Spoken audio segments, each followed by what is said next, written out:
Hello guys! Hello Aries! Welcome dito sa aking channel, Kapalaran 888 Aries. Alamin natin kung anong messages, vibration, gabay, energy para sa lahat.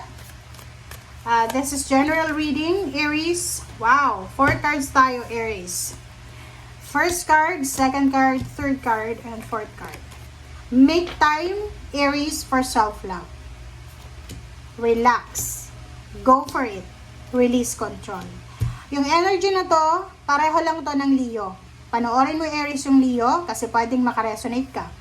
Pero ulitin pa rin natin since ito ay para sa'yo.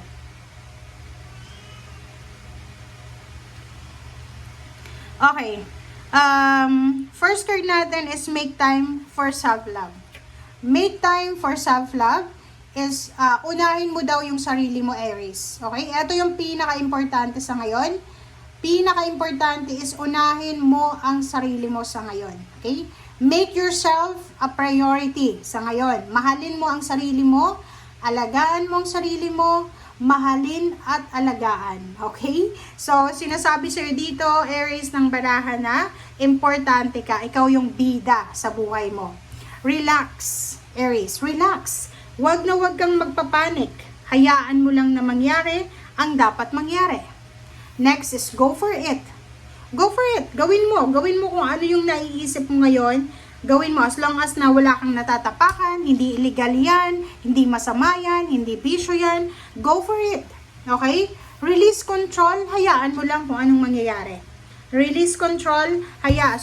Release control. Hayaan mo lang kung ano yung mangyayari. Okay? Aries, just go with the flow. Let it go. Anong mangyari? Mangyayari. Okay? Alisin natin ang control sa kung ano yung mga desisyon natin sa ngayon. Ang pwede natin kontrolin is yung emotion natin, yung feelings natin, and mindset. Pero yung mga uncontrollable na pangyayari dito sa buhay natin, if hindi natin kaya, just let it go.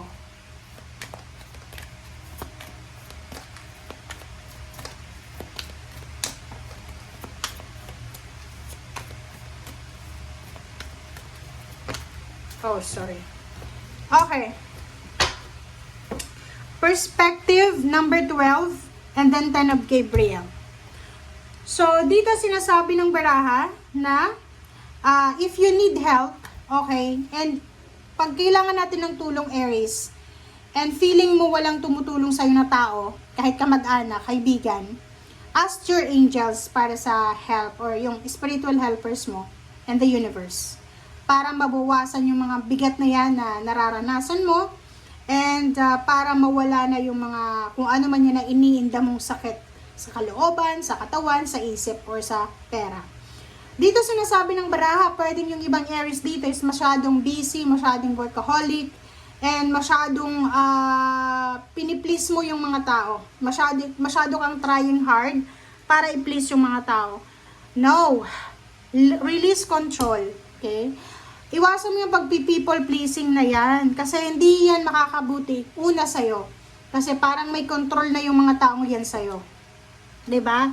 And next card natin is Perspective Archangel Chamuel. Sinasabi sa'yo dito na there's a better way.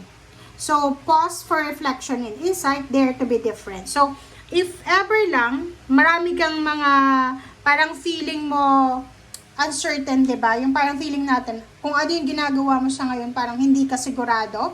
Dito sinasabi ng baraha sa'yo, kung hindi ka sigurado, just pause it. Just let it go for the moment. And then yun, relax lang. Diba? Huwag natin kontrolin yung sitwasyon. Oops, sorry.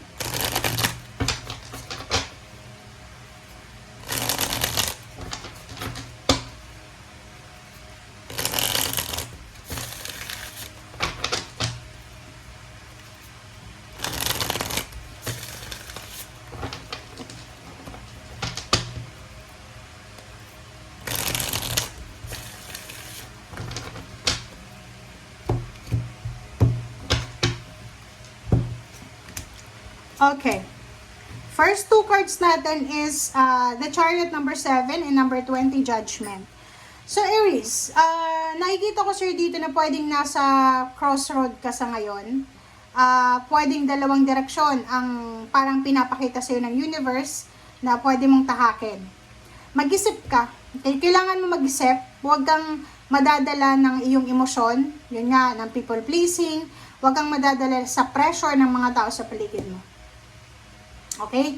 So, yung lahat ng decision making na gagawin mo, sinasabi ng baraha sa'yo na magdesisyon ka according sa kung ano yung nararamdaman mo. Hindi dahil sa pinapressure ka ng pamilya mo, ng mga tao sa paligid mo, or may mga feeling of fear or jealousy ka na nararamdaman. Okay, sorry. Dito sinasabi ng baraha isang balita, isang napakabilis na balita, ang posibleng darating sa'yo, Aries. Ang balitang ito ay pwedeng ito yung pinaglaban mo dati. Okay? Pwedeng relationship, pwedeng financial mo yan, trabaho, negosyo, kontrata, visa, or ano pa man yan na pinaglaban mo. Dito sinasabi ng baraha, posibleng makatanggap ka ngayon ng balita or ng message na nandito na. Okay? So, nakikita ko sa'yo dito, meron ditong Aries na ang dami-dami yung gustong gawin. Pwedeng gusto yung magpatayo ng bahay, mag-travel, bumili ng sasakyan, mag-business, pero hindi nyo magawa-gawa. Kasi unang-una, hindi ka sigurado eh. Parang iniisip mo na, baka hindi ko makaya kung magtatrabaho ako sa ngayon. Magnenegosyo, baka malugi lang ako. Parang ganun, marami kang what if. Sinasabi ng baraha sa'yo dito na, if yung mindset mo ngayon is gusto mong magtipid, gusto mong maging, kumbaga, balance yung financial mo, ibig sabihin yan, binubulong yan sa'yo ng iyong angels and guides na, oy Aries, ito yung dapat mong gawin. So, wag ka nang magdalawang isip pa, yun, mag-save and tipid ka na sa ngayon. Okay, Queen of Pentacles and Ten of Wands. So, nakikita ko sa'yo dito, merong Aries na sobrang workaholic or magiging sobrang workaholic. Marami siyang trabaho, may part-time, may full-time, may sidelines, may panggabi, pang-umaga. And nakikita ko kung ano yung rason, kung bakit gusto mong magtrabaho ng magtrabaho. It's because gusto mong mahawakan yung perang ito ng malaki. Gusto mong maging financially stable na yung buhay mo, parang ganon. And at the same time, gusto mong maging maayos yung takbo ng araw-araw mo.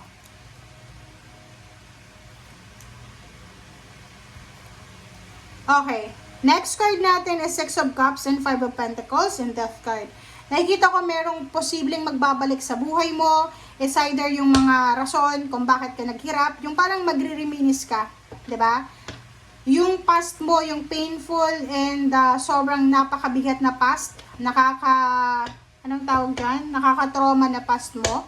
Lalo na yung kawalan mo ng pera sa nakaraan. Ay posibleng matapos na yan. Okay? So, kung makikita mo dito sa baraha mo, Page of Wands, ang future mo ay nagsasabi na Five of Wands is done. 'Di ba? So, kasi sinasabi ng baraha, Death card, magta-transform yung financial mo, lalo na kung ikaw ay financially unstable, sinasabi na hindi na yan mauulit or meron ka na ngayon na motivation, determination, and drive para wag nang maulit yung problema sa pera dati. Okay? Thank you guys for watching. Bye!